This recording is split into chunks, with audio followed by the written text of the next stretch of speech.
Students,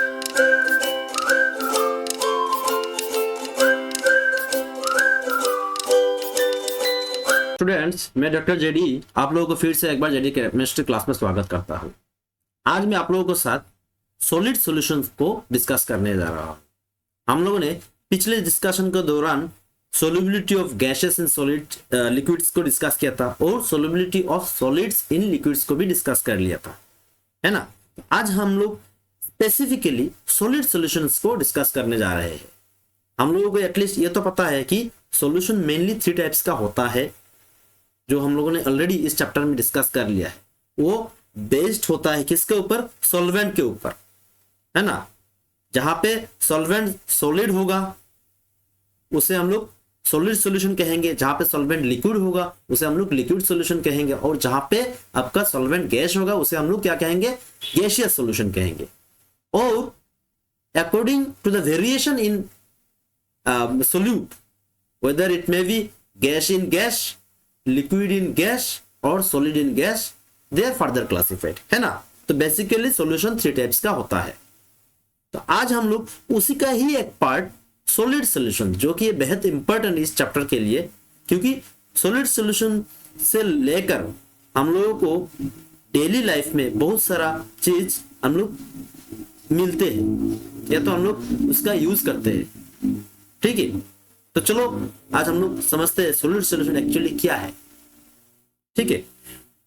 तो मैं आशा करता हूं कि आप लोगों ने मेरा पिछला डिस्कशन जरूर देखा होगा। जिन लोगों ने नहीं देखा, मैंने ऑलरेडी उन सब डिस्कशंस का पूरा प्लेलिस्ट मेरे चैनल पे अपलोड कर दिया है और लिंक मैंने ऊपर आई बटन पे भी दे रखा है। आप लोग उसे देखिएगा ताकि हर एक डिस्कशन को आप लोग सीक्वेंसली आप लोगों को समझ में आए। ये मेरा शायद गलती हो सकता है कि मैं थोड़ा लेट में वीडियो अपलोड करता हूँ, जो भी हो, मुझे टाइम नहीं मिलता है, लेकिन आप लोग सीरियसली देखते जाएं ताकि आप लोगों को इस चैप्टर का या जो भी चैप्टर का मैं जो डिस्कशन अपलोड करते जाऊंगा, हर एक चैप्टर का पूरा अच्छा सा एक ज्ञान मिले आप लोगों को, ठीक है। तो चलो आज का डिस्कशन हम लोग आज शुरू करते हैं। सबसे पहले सॉलिड सॉल्यूशन क्या चीज है ये हम लोग जानते हैं। तो ये एक्चुअली क्या है, देखिए, solid solution is a homogeneous mixture of 2 or more substances in the solid state where atoms of the components are uniformly distributed at atomic level। तो पहले हम लोगों ने ऐसे सिंपल से एग्जांपल लिया था हम लोगों ने, है ना। उसमें क्या कहा था, ऐसे वाटर लिया था, हाँ, इसमें हम लोगों ने क्या किया था, मान लीजिए सोडियम क्लोराइड यहां से हम लोग ऐड किया था। वो क्या था आपका सॉलिड इन लिक्विड सॉल्यूशंस, या तो उस टाइप ऑफ सॉल्यूशन को हम लोग क्या कहेंगे? लिक्विड सॉल्यूशन भी कहेंगे, क्योंकि वहां पे सॉल्वेंट हम लोगों ने क्या यूज किया था? वहां पे सॉल्वेंट हम लोगों ने वाटर यूज किया था। और compare to solvent water, your NaCl is less in amount and hence it was called as was liquid solution, ठीक है। आज जो हम लोग डिस्कस करने जा रहे हैं, यहाँ पे सॉल्वेंट क्या होगा? Solvent is also your solid and solute is also your solid। समझ में आ रहा है आप लोगों को? यहां पे दोनों ही आपका सॉलिड है, और ये दोनों जो सॉलिड होगा इनमें से एक होगा आपका सोल्यूट, जो कम क्वांटिटी में रहेगा। जैसे कि यहाँ पे ये सोल्यूट जो सोल्यूट होगा ये कम क्वांटिटी में रहेगा या तो कम मात्रा में रहेगा, और जो सॉल्वेंट रहेगा, हाँ, सॉलिड सॉल्यूशन में, उसमें वो ज्यादा मात्रा में रहेगा। समझ में आ रहा है? यानी यहाँ पे 2 ही कंपोनेंट रहेगा पहले जैसा, और वो 2 कंपोनेंट सॉलिड रहेगा, और वो 2 कंपोनेंट एक सॉलिड सॉलिड फॉर्म में रहेगा और एक सॉलिड आपका सॉल्वेंट फॉर्म में रहेगा। और उन दोनों का मिश्रण जब होमोजेनियस होगा, होमोजेनियस मतलब यूनिफॉर्म डिस्ट्रीब्यूशन अमंग देम, उन 2 सॉलिड जो भी हम लोग लेंगे, कंसीडर करेंगे, उन सब का डिस्ट्रीब्यूशन अगर अच्छा से हो जाता है, ठीक है, if you find the composition through out the entire system same, then that type of mixture is called what? solution। तो यहाँ पे भी 2 जो सॉलिड हम लोग मिक्स करेंगे, इनमें अगर दोस्ती इतना अच्छा रहेगा कि जहां से भी हम लोग उठाएंगे उन दोनों का ही दोस्ती हम लोगों को देखने को मिलेगा। ठीक है, तो उसे हम लोग क्या कहेंगे, होमोजीनियस कहेंगे, जिसके वजह से हमने यहाँ पे क्या लिखा है, homogeneous mixture. This is a very important term to denote exactly the properties of a particular solution, and solution itself is a homogeneous mixture, it should not be heterogeneous, otherwise it won't be called as solution. इसका मतलब है यहाँ पे अब दो solid जब आप लोग मिक्स करेंगे, they should be distributed or they should be mixed with each other in such a way that even in the atomic level their mixture is uniform, there should be no differences in their composition। समझ में आ रहा है आप लोगों को? इसके वजह से यहाँ पे लिखा है मैंने कि atoms of the components are uniformly distributed at the atomic level। मतलब यहाँ पे जो दो भी सॉलिड लेंगे, जो भी दो सॉलिड लेंगे उन सब का कंपोजिशन, हाँ, दो जो नया सॉलिड एक बनकर तैयार होगा उन दोनों का कंपोजिशन, वो पार्टिकुलर सॉलिड अगर ऐसा मान लीजिए ये सॉलिड फॉर्मेशन हुआ, हाँ ठीक है, ये सॉलिड फॉर्मेशन हुआ ये सॉलिड से, ए सॉलिड और बी सॉलिड को मिलाकर, ठीक है, मिलाकर A plus A B solid formation हुआ, और इस ए बी सॉलिड में कंपोजिशन आप यहां पे मेजर करेंगे, जो कंपोजिशन मिलना चाहिए इसके साथ सेम होना चाहिए। अगर मेरा कहने का मतलब यहां से आपको जो कंपोजिशन मिलेगा यहां पे वही कंपोजिशन मिलना चाहिए। It should be identical in all respects from wherever position और whichever position from the solid you take a particular piece और पार्टिकल। समझ में आ रहा है? इट शुड बी यूनिफॉर्म, है ना? तो उसे हम लोग क्या कहेंगे, सॉलिड सॉल्यूशन कहेंगे।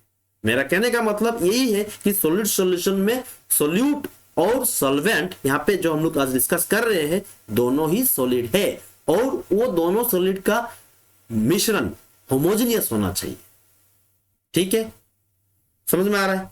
अच्छा, तो इन सब को हम लोगों ने फिर से तो क्लासिफाई करेंगे ही। एज फॉर एग्जाम्पल, वो सॉलिड सॉल्यूशन का एग्जाम्पल क्या है देख लेते हैं एक बार। जैसे कि ब्रास, ये हम लोग हर रोज हम लोगों को देखने को मिलता है। ब्रास तो हम लोग यूज करते ही है ना? ब्रास का हम लोगों को यूटेंसिल्स भी मिलता है, बर्तन वगैरह ये सब भी मिलता है ना? मिलता है।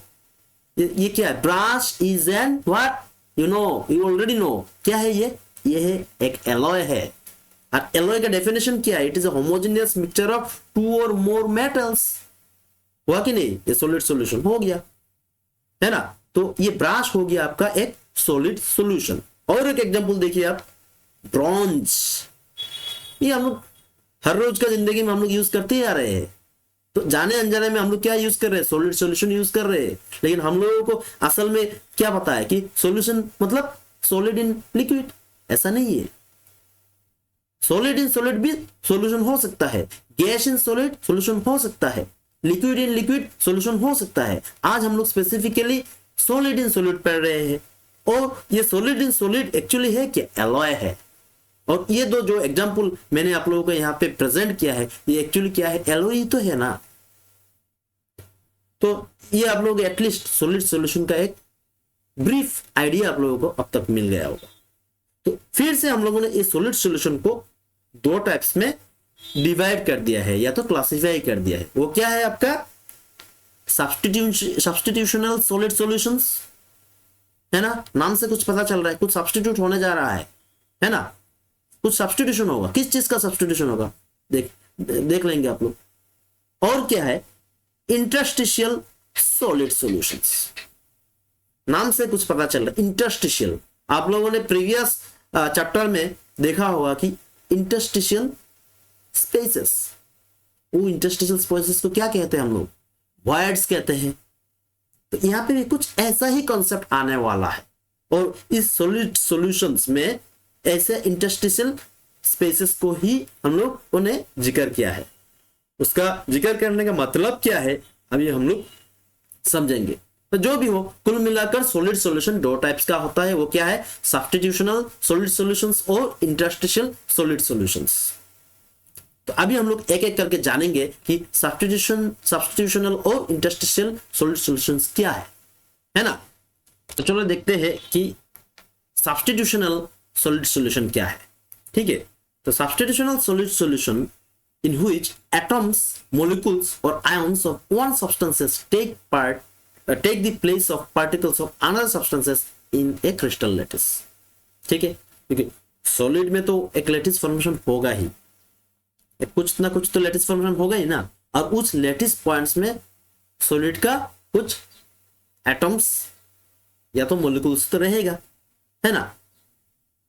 और उस लैटिस पॉइंट्स में जो सॉल्वेंट फॉर्म में रहेगा जो सॉलिड, उसका पार्टिकल्स को रिप्लेस करके सॉलिड का पार्टिकल्स आके जब बैठ जाएगा, मतलब उस सॉल्वेंट जो सॉलिड होगा, जो सॉलिड सॉल्वेंट फॉर्म में रहेगा, उसी का पार्टिकल्स को रिप्लेस करके जब सॉल्यूट आके बैठ जाएगा, सॉल्यूट का पार्टिकल्स आके बैठ जाएगा, मतलब जो सॉलिड फॉर्म में रहेगा, तब जो रिजल्टिंग मिक्सचर फॉर्मेशन होगा, तो उसे हम लोग क्या कहेंगे, सब्स्टिट्यूशनल सॉलिड कहेंगे। समझ में आ रहा है? यहाँ पे डायरेक्ट रिप्लेसमेंट हो रहा है, गायब नहीं हो रहा है। कोई भी जो सॉलिड होगा, हम लोगों ने क्या कहा था कि दो सॉलिड का मिश्रण, दो सॉलिड का होमोजेनियस मिक्सचर, तो ए और बी जब मिलेंगे तब ए का पोजीशन से, ए का लेटिस स्ट्रक्चर से, लेटिस पॉइंट से ए का पार्टिकल्स को जब हटाकर बी सॉलिड का पार्टिकल्स आके बैठ जाएगा, तब उस टाइप का सॉलिड सॉल्यूशन को हम लोग क्या कहेंगे, सब्स्टिट्यूशनल सॉलिड सॉल्यूशन कहेंगे। समझ में आ रहा है? एज फॉर एग्जांपल ब्रश, ठीक है, ब्रश, और क्या है आपका ब्रॉन्ज, ठीक है, और स्टील, ठीक है। तो ब्रश क्या है, it is a mixture of 81% copper and 19% zinc. Why? Because brass is an alloy of copper and zinc। तो जहां पे कॉपर का परसेंटेज ज्यादा रहता है, कॉपर का मात्रा ज्यादा रहता है, जिसका मात्रा ज्यादा रहता है उसे हम लोग सॉल्वेंट कहेंगे। तो यहाँ पे कॉपर का मात्रा कितना है, अराउंड 81%, whereas जिंक का मात्रा कितना रहेगा, 19%।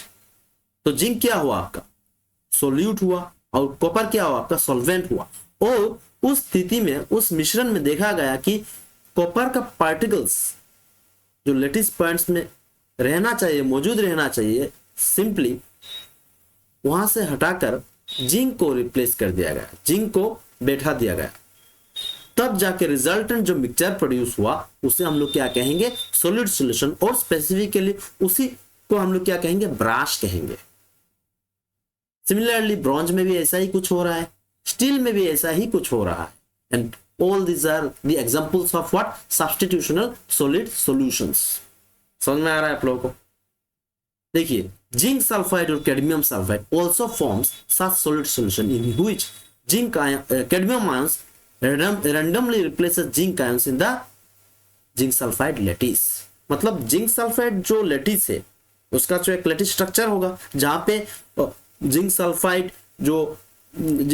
का जो कॉन्स्टिट्यूएंट पार्टिकल्स है उन सब का एक डेफिनेट अरेंजमेंट होगा। उस अरेंजमेंट में से जिंक को रिप्लेस किसने कर दिया, कैडमियम ने कर दिया, ताकि रिजल्टेंट जो सॉल्यूशन होगा, रिजल्टेंट जो मिक्सचर होगा, उस मिक्सचर को हम लोग क्या कहेंगे, सब्स्टिट्यूशनल सॉलिड सॉल्यूशन कहेंगे। तो वो भी आपका क्या हो गया, आपका एक सब्स्टिट्यूशनल सॉलिड हो गया, ये सब्स्टिट्यूशनल सॉलिड सॉल्यूशन हो गया। देखिए यहाँ पे क्लियरली ये हो गया आपका, ये जो अंडा यहाँ पे बन के शो किया गया है, या तो सर्कल, इस पिक्चर में देखिए, these are of larger quantity, ये मात्रा में ज्यादा है compare to this solute particles. आप लोग देख सकते हैं कि ये सॉल्वेंट पार्टिकल्स यहाँ पे होना चाहिए था, है ना, ये जो पोर्शन में सॉल्वेंट पार्टिकल्स होना चाहिए था, जैसे light pink, but it has been replaced by what, dark pink, and dark pink represents what, solute particles. यानी the places where solvent particles should be present, it has been replaced by solute particles। उसी type of solutions को हम लोग क्या कहेंगे, सब्स्टिट्यूशनल solid solutions कहेंगे। समझ में आया? तो ये एग्जाम्पल जो मैंने अब तक कहा है, ब्राश, ब्रॉन्ज और स्टील, ये सब क्या है आपका सब्स्टिट्यूशनल सॉलिड सॉल्यूशन ही है। तो आप लोग देख सकते हैं यहाँ पे ब्राश, ये क्या है आपका एग्जाम्पल सब्स्टिट्यूशनल सॉलिड सॉल्यूशन। और ब्रॉन्ज जिसे हम लोग कांसा भी कहते हैं, ये आपका सब्स्टिट्यूशनल सॉलिड सॉल्यूशन है। ये सब हम लोग हर रोज की जिंदगी में हम लोग यूज करते आ रहे हैं। तो we all are using what substitutional solid solutions, that is the homogeneous mixture of two solids, जहां पे एक सॉलिड पार्टिकल्स ने दूसरा और एक सॉलिड पार्टिकल का लैटिस पॉइंट से उस हटा दिया, हटा के वहां पे वो बैठ गया। समझ में आ रहा है आप लोगों को, है ना। और एक example steel, these are all what substitutional solid solutions। समझ में आया आप लोगों को, है ना, क्लियर। तो सब्स्टिट्यूशनल सॉलिड सॉल्यूशन का मुद्दा एक यही है कि यहाँ पे सॉल्वेंट पार्टिकल्स का लैटिस पॉइंट से हटाकर, सभी नहीं, कुछ लैटिस पॉइंट से सॉल्वेंट पार्टिकल्स को हटाकर सोल्यूट का पार्टिकल्स आके बैठ जाता है, उसे ही हम लोग क्या कहेंगे सब्स्टिट्यूशनल सॉलिड सॉल्यूशंस कहेंगे। ठीक है, अभी हम लोग चलते हैं इंटरस्टिशियल सॉलिड सॉल्यूशंस की ओर। ये क्या है देखिए, solid solution in which atoms of one kind enter into voids or interstices in the lattice of other substance. Common example is tungsten carbide। ये नाम से ही कुछ पता चल रहा है। इंटरस्टिशियल, देखिए इंटरस्टिशियल मतलब some vacant spaces। हम लोगों ने ऑलरेडी डिस्कस कर लिया है octahedral void, tetrahedral void solid state chapter में, जिनको आप लोगों ने शायद पढ़ा होगा। तो वो सब वॉइड्स में आकर अगर सोल्यूट पार्टिकल्स, जो सॉलिड को हम लोग सॉल्यूट कंसीडर कर रहे हैं, उसका पार्टिकल्स अगर आके बैठ जाएगा, तब जो रिजल्टिंग सॉल्यूशन बनकर तैयार होगा उसे हम लोग क्या कहेंगे इंटरस्टिशियल सॉलिड सॉल्यूशन कहेंगे। आप लोग देख सकते हैं कि यहाँ पे ये पिंक कलर सर्कल रिप्रेजेंट कर रहा है आपका सॉल्वेंट, ये सब है ना। और ये जो है डार्क पिंक, ये तो रेड कलर सर्कल्स, ये क्या रिप्रेजेंट कर रहा है आपका सॉल्यूट, है ना। तो ये आके कहां पे बैठ गया, ये बैठ गया आपका ये जो इंटरस्टिसेस, ये जो वॉइड्स प्रोड्यूस हुआ in between whom, in between the particles of solvent. जब ऐसा कुछ स्थिति आएगा तब उस टाइप ऑफ सॉल्यूशन को हम लोग क्या कहेंगे इंटरस्टिशियल सॉलिड सॉल्यूशन कहेंगे। उसका ही एक एग्जांपल है क्या टंगस्टन कार्बाइड। ठीक है, जहां पे टंगस्टन एफसीसी लैटिस फॉर्मेशन करके बैठा हुआ है और कार्बन आके वहां पे ऑक्टाहेड्रल वॉइड्स में आके बैठ जाता है। समझ में आ रहा है। तो आप लोगों को एटलीस्ट ये एग्जांपल याद रखना कि इंटरस्टिशियल सॉलिड सॉल्यूशन का एग्जांपल है tungsten carbide, it's a very hard material. ठीक है, और सब्स्टिट्यूशनल सॉलिड सॉल्यूशन का तो एग्जांपल हम लोग डेली लाइफ में यूज करते ही आ रहे हैं, ब्राश, ब्रॉन्ज, स्टील एक्सेट्रा। समझ में आ रहा है आप लोगों को। तो ये हो गया आपका सॉलिड सॉल्यूशंस का क्लासिफिकेशन। तो मैं आशा करता हूं कि आप लोग एटलीस्ट ये सॉलिड सॉल्यूशन का पूरा एक ज्ञान मिला आप लोग कि सॉलिड सॉल्यूशन होता क्या है, इसमें दो कंपोनेंट क्या है एक्चुअली, और उसका टाइप्स क्या है। ठीक है, तो मेरा आज का डिस्कशन यही तक रहता है। तो मैं आशा करता हूं कि आप लोगों को समझ में आया। अगर समझ में आया ये डिस्कशन देखने के बाद, प्लीज इसे एक लाइक कर दीजिएगा, और अगर पहली बार इस चैनल को आप लोगों ने देखा तो इसे प्लीज सब्सक्राइब करना, और जितना हो सके अपने दोस्तों के साथ भी शेयर करना, ताकि उन लोगों को भी कुछ बेनिफिट हो इस ये सब डिस्कशन से। और मैं एक चीज बताना चाहता हूँ कि जिन लोगों ने ऑलरेडी मेरा चैनल को सब्सक्राइब कर लिया है, आप लोग प्लीज एक एक डिस्कशन को रेगुलरली देखते जाना, ताकि इस चैप्टर का या तो हर एक चैप्टर का अच्छा सा एक ज्ञान आप लोगों को मिले। ये मानता हूँ कि मेरा वीडियो अपलोड करने में थोड़ा लेट हो जाता है, लेकिन मैं जब भी कोई लाता हूँ, कोई भी एक डिस्कशन अच्छा से उसे बना कर लाता हूँ, ताकि आप लोगों को अच्छा से समझ में आए। ठीक है, तो मेरा आज का डिस्कशन यही तक रहता है। Thank you very much for watching.